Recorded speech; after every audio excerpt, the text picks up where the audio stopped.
Lexus chose the Japan Mobility Show as a platform to introduce the LFCC, Lexus Future Zero-emission Catalyst, scheduled to launch in 2026 as a bigger brother to the RZ, which is 100 miles away from greatness.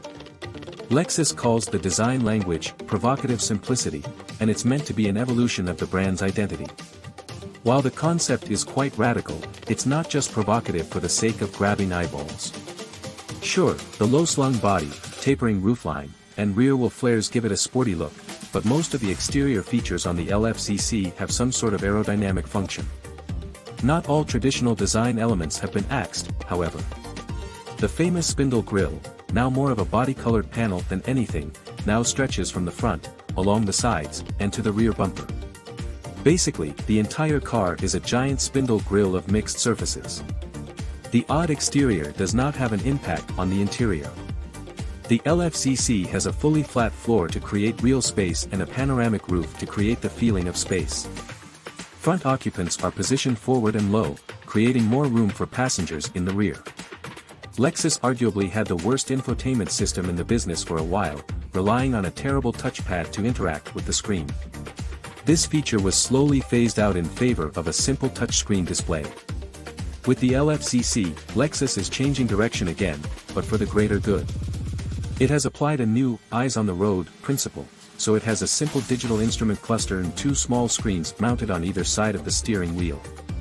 One is for the advanced driver assistance features, while the other is for entertainment. The passenger also has access to a massive screen, though Lexus did not mention them specifically.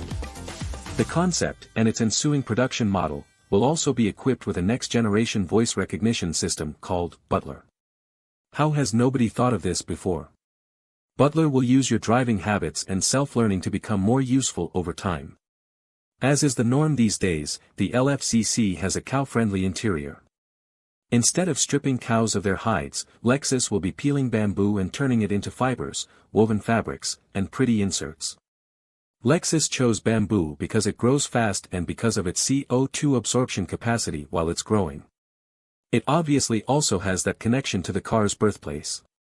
Japan has been using bamboo to create things for hundreds of years, so expect the interior quality to be immaculate.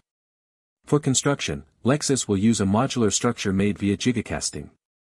Loads of manufacturers are converting to this method as it increases structural rigidity and drastically cuts down production time. Toyota happens to be one of the latest automakers to invest in the technology.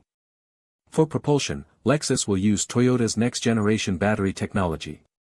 While Toyota claims charging times of 10 minutes and a range of 600 miles, that's with solid-state technology arriving in 2027.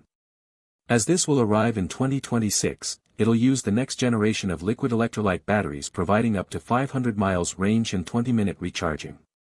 Later down the line, customers can expect as much as 745 miles.